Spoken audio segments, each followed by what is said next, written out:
In nomine Patris et Filii et Spiritus Sancti. Amen. Shalom. Alehem. Magandang umaga sa ating lahat sa anumang panig ng buong mundo. Mga nakikinig at nanonood ngayon, atin naman pakinggan ang mabuting balita ng Panginoon ayon kay San Juan. Glory to you, Lord Jesus Christ. Noong panahong iyon, tumawid si Jesus sa ibayo ng lawa ng Galilea na tinatawag ding lawa ng Tiberias. Sinundan siya ng napakaraming tao sapagkat nakita nila ang mga kababalaghang ginawa niya sa pagpapagaling sa mga may sakit. Umahon si Jesus sa burol kasama ang kanyang mga alagad at naupo roon. Malapit na noon ang pista ng Paskwa ng mga Hudiyo. Tumanaw si Jesus at nakita niyang dumarating ang napakaraming tao.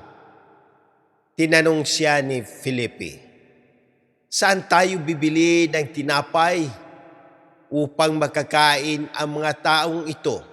Sinabi niya ito para subukin si Felipe, sapagkat alam ni Jesus ang kanyang gagawin. Sumagot si Felipe, "Kahit na po halagang 200 dinaryong tinapay ang bilhin, ay di sapat para makakain ng tigkakaunti ang mga tao."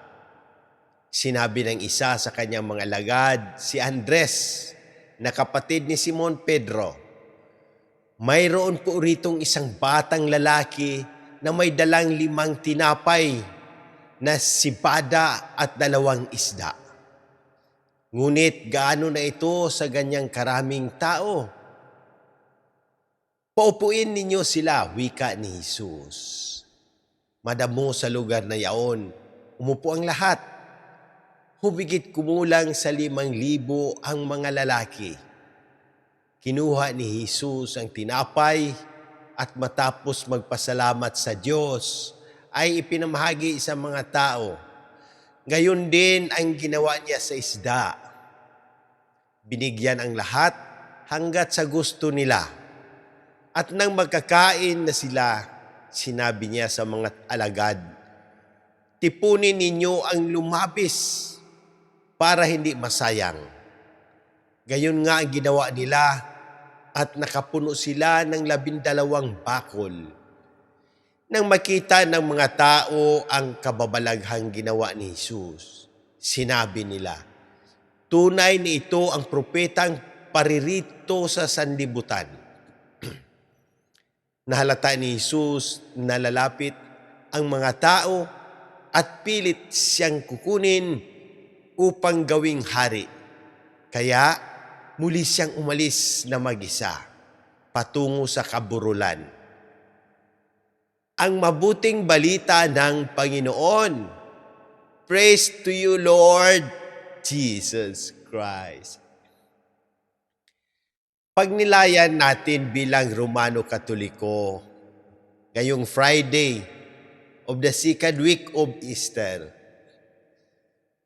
Sa mabuting balita, nakita natin kung paano pinakain ni Jesus ang libu-libong tao gamit ang 5 tinapay at 2 isda. Maliit sa paningin ng tao, pero sa kamay ng Diyos, sapat, sobra pa. Ito ang paalala sa atin. Kahit kulang tayo, kapag inialay natin sa Diyos, nagiging biyaya para sa marami. Sa unang pagbasa naman, makikita ang tapang ng mga apostol kahit pinagbawalan. Hindi sila tumigil sa pangangaral. Bakit? Kasi naniniwala sila sa Diyos kahit hindi nila siya nakikita. Nakita nila ang kanyang gawa sa kanilang buhay. Ano ang mensahe sa atin ngayon bilang mga Romano Katoliko? Una, magtiwala sa Diyos kahit hindi mo nakikita ang sagot. Tulad ni sinabi ni St. Agustin of Hippo, faith is to believe what you do not see. The reward of this faith is to see what you believe. Ikalawa, ialay mo kung anong meron ka. Hindi kailangan perpekto, oras, talento, kunting kabutihan, ibigay mo kay Lord. Tulad ng batang nag-aalay ng tinapay at isda. Ikatlo, isabuhay ang kautusan. Hindi sapat ang salita lang. Dapat nakikita sa gawa. Pagmamahal, pagpapatawad, pagiging tapat, at paglilingkod. Ikaapat, manalangin at huwag mawalan ng pag-asa. Sabi ni St. John Chrysostom, prayer is the light of the soul. Halimbawa sa buhay natin, kapag may problema sa pera o pamilya, huwag agad mawalan ng pag-asa. Ialay kay Lord at gawin ang tama. Kapag may nagbago at nagsisi, tanggapin at ipagdasal. Huwag husgahan. May karamdaman, manalangin at magtiwala sa kagalingan na galing sa Diyos, kahit sa paraan na hindi natin inaasahan. Manalangin tayo. Panginoong Hesus, Ikaw ang aming tinapay ng buhay. Sa aming kakulangan, Ikaw ang pumupuno sa aming kahinaan. Ikaw ang nagbibigay lakas.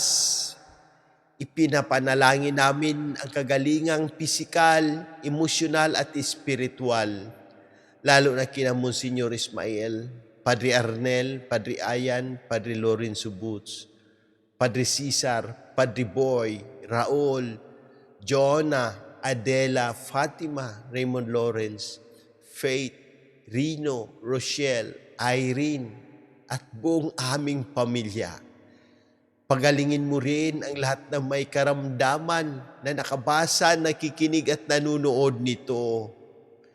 Gabayan mo ang aming mahal na Santo Papa, Pope Leo XIV, ang mga obispo, mga pari, aming kuraparuko, Monsignor Claro Caluya, Sister Sara, Jerry, Erlinda, at ang buong simbahan. Pagpalain mo ang pamahalaan ng Pilipinas upang mamuno ng may katarungan at malasakit. Ipinagdarasal din namin ang mga pumanaw, lalo na sina Papa Francisco, Janet, Hiram, naway makamtan nila ang buhay na walang hanggan sa pamamagitan ng panalangin at pamamagitan ng Mahal na Birheng Maria. Amen. Ipinagkatiwala namin ang lahat sa iyo. Ilayo mo kami sa lahat ng unos, kalamidad at panganib. Amen. In nomine Patris et Filii et Spiritus Sancti. Amen. God bless!